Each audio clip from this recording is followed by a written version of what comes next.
बोलिए शिव शंकर भगवान की जय। भगवान शिव ही सनातन धर्म के रचयिता हैं। ये आज से नहीं है सनातन। सनातन का अर्थ ये है सच्चा। सच्चा इंसान जो होता है वो सनातनी होता है, और हम सारे सनातनी हैं। हम कहते हैं केवल हिंदू, हिंदू अलग है। हिंदू क्यों है? क्योंकि वो हिंसा नहीं करता, वो हिंदू होता है, वही सनातनी है जो किसी को झूठ सच ना बोले हैं। ऐसा नहीं, मुस्लिम समाज में भी सनातनी है, सिख समाज में भी सनातनी है, ये सब सनातनी है। जो सच्चा है, अच्छा है, वही सनातनी है तो सनातनी हिंदू, है तो ब्राह्मण। और कर्म देखो कैसे उसके कसाई से भी बदतर, तो कैसे सनातनी कहेंगे उसे? जिसकी सोच अच्छी नहीं है, सोच गंदी है, बेईमान है, झूठा है, लुच्चा लफंगा, उसे सनातनी नहीं माना जाता। सनातनी का अर्थ है सदियों से जो भगवान शिव ने किया है वो करो, वो है सनातनी हिंदू। क्योंकि हिंदू किसी की अहिंसा करता नहीं है। और नाम हिंदू लिखा रखा है और काम कर रहा बुंदू जैसे, तो कैसे चलेगा महाराज?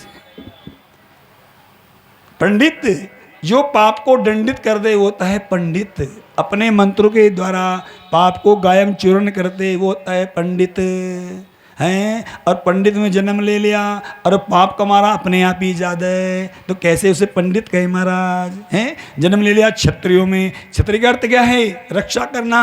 अरे कपड़े की छतरी भी रक्षा करती है, बारिश से, धूप से। करती कि नहीं करती? अच्छी बात लगे ताली बजाया करो। करती गुरु जी से कह रहे हैं। क्षत्रिय का अर्थ है, ये वर्ण है, जाति नहीं है। क्यों? क्योंकि क्षत्रिय का अर्थ है कि कहीं भी कष्ट परेशानी हो उसको पूरा कराए, लड़के झगड़ के प्राण बचाए, बहन बेटी की इज्जत बचाए, उसे बोलते हैं क्षत्रिय। वो कोई भी हो सकता है जो इस काम को करता है, बहन बेटी के मान सम्मान को बचाता है, किसी की जान को बचाता है, किसी की इज्जत को बचाता है, वही क्षत्रिय कहलाएगा। उसके माथे पे नहीं लिखा है क्षत्रिय, लिखा है। नहीं तो कोई भी आज लैब करके दिखा दो, कोई भी ऐसी लैब दुनिया की हो कि तुम 4 वर्णों का खून निकाल के ले जाओ, ब्लड रक्त, और लैब ये बता दे कि ये पंडित का, ये ब्राह्मण का, ये नाई का, ये धोबी का है, किसका है? एक भी लैब कोई ऐसी हो, जाओ लेकर तुम। लेकिन जब कर्म करेंगे आदमी बिना लैब के बता देगा क्षत्रिय का काम क्या है, क्षत्रिय होगा। और बनिया, बनिया वर्ण क्या है? पैसे वाला।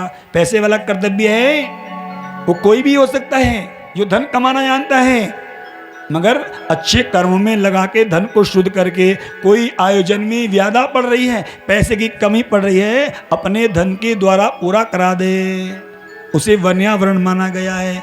और शूद्र, शूद्र का अर्थ सबसे ऊंचा है। अगर देखें तो सबसे ऊंचा वर्ण शूद्र है महाराज। हैं हम पैदा क्या होते हैं आप बताइएगा?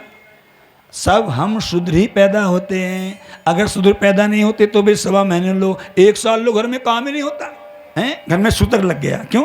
शूद्र पैदा हुआ है, बेटा बेटी पैदा हुई है, फिर उसे नुहा धुआ के वर्ण बनाएंगे उसका। पैदा शूद्र ही होते हैं सब, और उससे डरते हैं।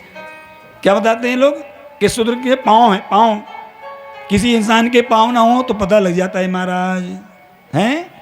बिना पाँव के, अरे पाँव में जूता ना हो तब आदमी की, इंसान की कदर नहीं। जूता ना हो तब, कितने सुंदर वस्त्र हो और जूता ना हो तो लोग कहेंगे पैर में जूता तक नहीं, इतना गरीब हो गया ये। तो कोई भी वर्ण छोटा बड़ा नहीं है, हमारे मानने के अनुसार है। अपना अपना सब कार्य करते हैं, हमें एक दूसरे को मान्यता देनी चाहिए। जैसे भगवान विष्णु, ब्रह्मा, महेश तीनों एक मिलकर कार्य करते हैं। हे चंद्रमा, तुम्हारा नाम तो चंद्रमा है, दुनिया का कार्य करते हो, पूजा होती है तुम्हारी, पूजा होती कि नहीं होती? चंद्रमा की पूजा होती है। और एक हिंदू समाज नहीं, हिंदू समाज नहीं, हिंदू समाज से हट के भी हमारे मुस्लिम समाज में 1 महीना व्रत करने के बाद कब खोलते हैं? जब चंद्रमा दिखाई देता है। वही पूछते कि नहीं पूछते? ताली बजा पूछते हैं। चंद्रमा को तो और समाज के भी लोग पूछते हैं, उसके कार्य अच्छे हैं, मगर अच्छा इंसान बुरा काम कर दे। देखो बुरा आदमी बुरा काम करे उतनी बेइज्जती नहीं होती, मगर अच्छा काम, अच्छा आदमी बुरा काम कर दे तो उसका इतना अपमान होता है, कहीं मुंह दिखाने के लायक रहता है जी, कहीं नहीं मुंह दिखा सकता वो। और इतना अच्छा था, इन्हें बुरा कर दिया, इसके तो कर्म ऐसे हो गए, कोई ना कोई पुराना जन्म निकल के आ गया, ऐसे संस्कार हो। फिर बात जाती माँ पे, पिता पे। अरे भैया मुझे पता है इसके तो माँ बाप भी ऐसे थे। ऐसे बच्चे, ऐसा इंसान अपने माँ पिता को भी गाली खिलाता है, हैं, फिर सारी कुंडली खुलती है उसकी। एक बार पुलिस के अंडर में आदमी आ जाए तो फिर 6 साल की 20 साल की सारी चोरी डकैती उस पर ही लगती हैं। अब आया ना ऊंट पहाड़ के नीचे। एक बार आदमी को कलंक लग जाए फिर सारा कलंक, देखिए ये मैं नहीं कह रहा, ये सूजी महाराज कथा में कहेंगे भी।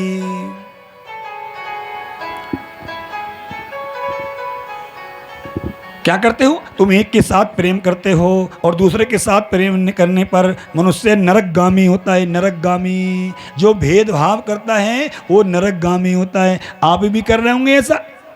आपके घर में शादी विवाह हो गया, पत्नी से प्रेम और माँ से, सुनिए कथा को, माँ से क्यों नहीं कर रहे हो प्रेम? माँ से भी प्रेम करो, पिता से भी करो, हैं? एक भाई से प्रेम, एक से झगड़ा, ये क्या है?